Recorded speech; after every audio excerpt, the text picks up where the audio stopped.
La députée de Compton-Stanstead. Merci, Monsieur le Président. Monsieur le Président, le cœur même d'une démocratie représentative se retrouve au sein de l'Assemblée des élus du peuple. Dans notre pays, ce groupe de personnes a la responsabilité de veiller au bien-être collectif de l'ensemble de la population et à la protection des droits et libertés individuelles. Ce groupe vote les lois qui régissent l'ensemble de nos activités quotidiennes et détermine les priorités lors de l'allocation des ressources collectives. Afin de s'assurer que ce processus soit juste et équitable pour l'ensemble de la population, nous devons être en mesure de constituer une représentation adéquate de l'ensemble des différents intérêts qui forment notre Confédération. L'introduction à la Chambre des communes d'un projet de loi sur la révision du nombre des sièges revêt alors une importance capitale si l'on tient en considération les changements observés depuis plusieurs années. Ainsi, la révision du nombre de sièges à la Chambre des communes est un exercice particulièrement délicat. Elle se pratique normalement selon le calcul en vigueur et ceux qui ont été appliqués antérieurement à la suite d'un processus qui suit chaque recensement décennal.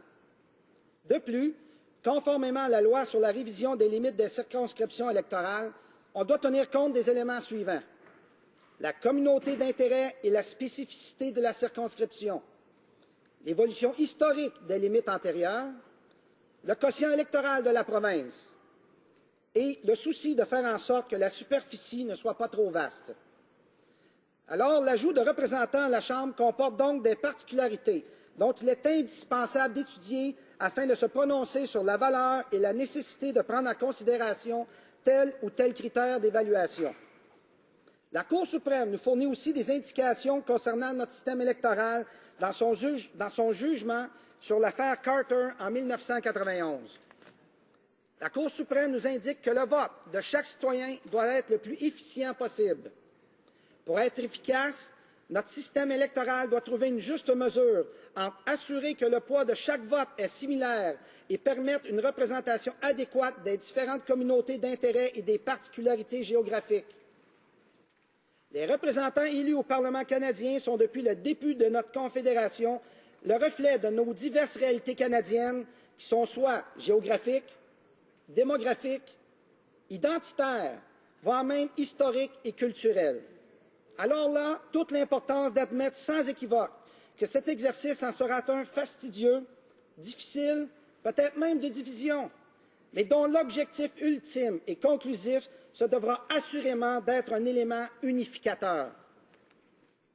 Première question à se poser est: pourquoi modifier la forme actuellement en place? La réponse est que cette formule fait augmenter les inégalités entre la représentation des provinces ici à la Chambre des communes. Les provinces de l'Ontario, l'Alberta et la Colombie-Britannique ont connu au cours des dernières années une croissance démographique sans précédent causée par l'immigration et le développement économique. Alors que certaines circonscriptions moins populeuses au Canada ont 40 000 électeurs, certaines circonscriptions dans ces trois provinces, Ontario, Alberta et Colombie-Britannique, ont plus de 100 000 électeurs. Ces régions du Canada méritent un ajustement quant à leur représentativité à la Chambre des communes afin de mieux refléter les variations de leur population. Lorsqu'on pense à modifier la représentativité au sein d'un système démocratique comme le nôtre, cela doit se faire avec parcimonie afin de refléter la compréhension et la réalité démographique du pays. Le poids historique de la nation québécoise revêt ici une importance capitale dans le calcul de ces modifications à la représentation électorale. Mon projet de loi vient donc corriger les écarts remarqués par les précédentes tentatives de donner le poids que le Québec mérite au Parlement canadien. Le Québec ne désire pas plus, mais ni moins qu'avant. La reconnaissance de la place du Québec à Ottawa en est une qui se veut historique. N'oublions jamais que le Québec est l'un des peuples bâtisseurs de ce pays. Également, des millions de Québécoises et Québécois se distinguent comme population en Amérique du Nord par le fait qu'ils parlent la langue française. Cela doit aussi être pris en considération quand vient le temps d'identifier les caractéristiques de ce peuple. Par ce projet de loi, le NPD répond concrètement à une initiative des conservateurs présentée lors de la 39e législature du Parlement canadien. Une motion énoncé par le premier ministre lui-même, fut adopté avec une large majorité à la Chambre le 27 novembre 2006, dont c'était justement le 5e anniversaire dimanche dernier. A-t-on déjà oublié ce fait? Alors permettez-moi donc de vous relire cette motion. Que la Chambre reconnaisse que les Québécoises et Québécois forment une nation au sein d'un Canada uni. Mentionnons toutefois que le NPD reconnaît ce fait depuis l'adoption de la Déclaration de Sherbrooke lors de son congrès national à Québec en septembre 2006. Aussi, tous les gouvernements du Québec, depuis 30 ans, ont reconnu l'importance d'adopter une approche distincte avec la population québécoise face à son caractère et statut spécifique au sein de la complexe communauté canadienne. En termes techniques, rappelons que l'objet d'une motion à la Chambre des communes amorce une discussion. Une fois adoptée, elle devient, selon le cas, une résolution ou un ordre de la Chambre. La motion du 27 novembre 2006, proposée par le premier ministre de l'époque, a été adoptée sous la forme d'une résolution. On pourra alors faire valoir que la Chambre des communes s'est engagée officiellement en appuyant la résolution reconnaissant le Québec comme nation au sein de Canada uni. Nécessairement, cet appui n'entraîne pas d'obligation, mais cette résolution peut signifier l'appui à des initiatives visant à la concrétiser, comme c'est le cas de mon projet de loi C-312. Et si la Chambre ne respecte pas cette résolution, les effets pourraient très bien en être politiques. Le gouvernement, pendant ce temps, martèle la démocratie et divise encore plus les Canadiens et Canadiennes sur des questions d'importance nationale et tente de diviser les électeurs déjà préoccupés par l'économie au pays. Le peuple canadien n'en revient tout simplement pas de l'attaque des conservateurs sur les jeunes dont le taux de chômage chez les 15 à 25 ans atteint près de 15 %. Il n'offre aucune alternative à leur angoisse sur l'environnement. Il veut les criminaliser pour des offenses mineures et les envoyer en prison plutôt que de s'occuper de leur réinsertion sociale qui commence nécessairement par la création d'emplois stables. Ensuite, il s'attaque aux personnes âgées et aux vétérans, tous laissés à eux-mêmes, qui n'en reviennent pas de l'absence du gouvernement dans les dossiers de sécurité financière et des soins de santé. Mon projet de loi, lui, veut réunir les Canadiens et les Canadiennes d'un océan à l'autre autour d'une mécanique inévitablement hétéroclite, mais qui respecte la diversité et les changements survenus dans la composition de la démographie canadienne. Car, au fil du temps et de la croissance du pays, la population s'est répartie inégalement entre les provinces, ce qui a créé des écarts quantitatifs qui ont mené à des compromis et à des concessions pour composer avec le manquement au respect de l'égalité des électeurs, c'est-à-dire une représentation selon la population. L'article 51 de la Loi constitutionnelle de 1867 indique qu'il faut calculer le nombre de sièges attribués à chaque province à la Chambre des communes en divisant la population de chacune par un nombre fixé appelé le quotient électoral. Après chaque recensement décennal, à compter de celui de 1871, le nombre de sièges à la Chambre des communes devait ainsi être visé.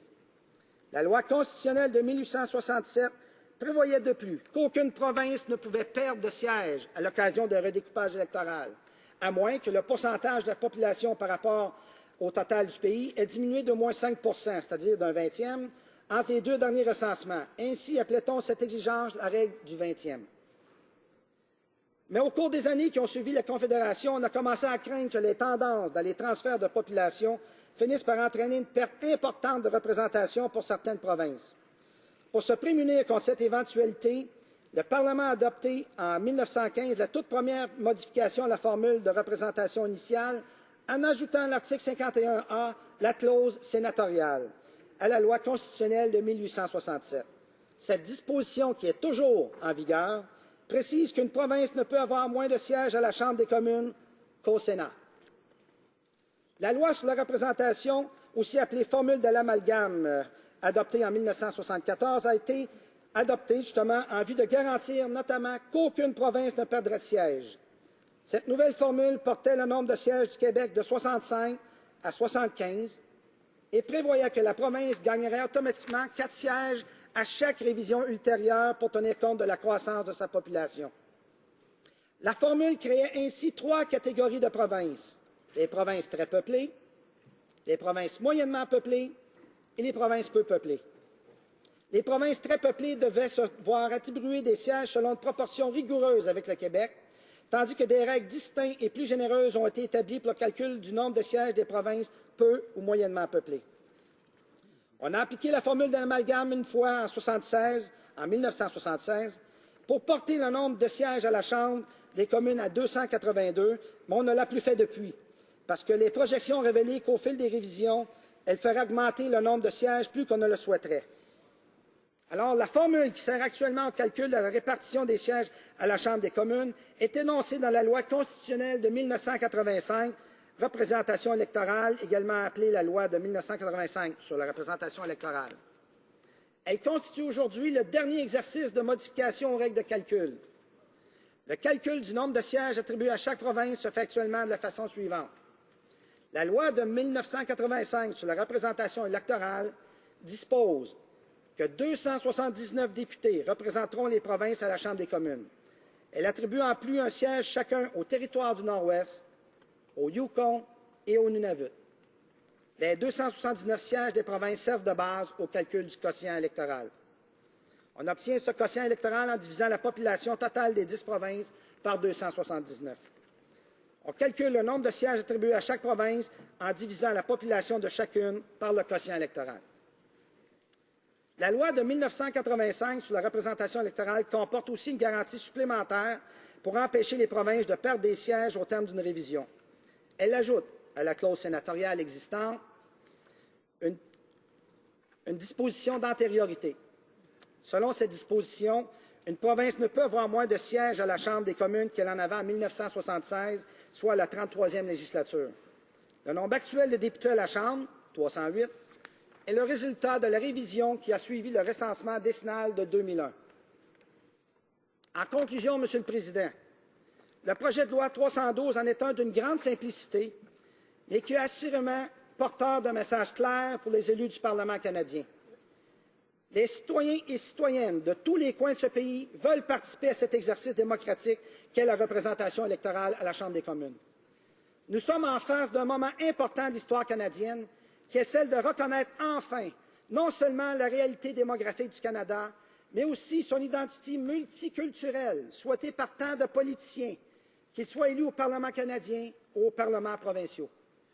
Enfin, je vous remercie pour votre attention. Merci, mes collègues.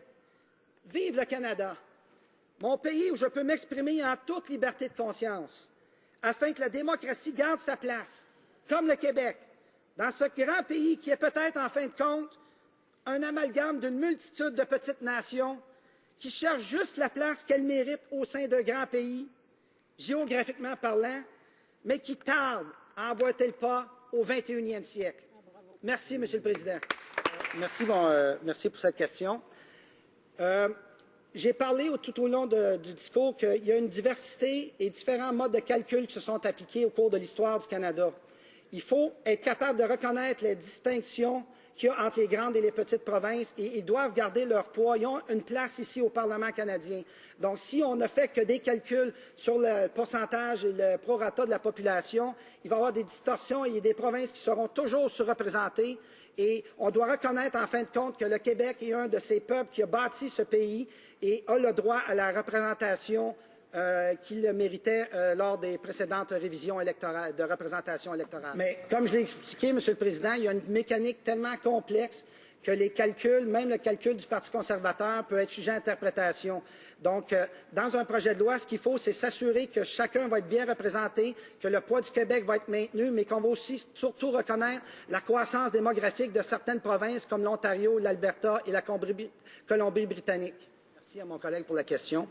Une communauté d'intérêt, c'est une communauté qui peut être définie selon des barrières, selon des limites géographiques, selon des limites, pas des limites, mais selon son identité aussi. On parle du Québec, mais on parle aussi on peut parler de l'île du Prince-Édouard, on peut parler de Terre-Neuve, qui sont des populations qui ont des identités spécifiques, de même que les prairies. Mais une identité, les communautés d'intérêt, c'est surtout identifier clairement une population et son poids dans la démocratie et dans le fait qu'elle compose un pays qui est très diversifié. Donc, pour avoir un pays diversifié, on a nécessairement des populations, des communautés qui sont distinctes, qui sont différentes, et il faut absolument qu'elles participent à la démocratie et à l'exercice législatif ici en Chambre.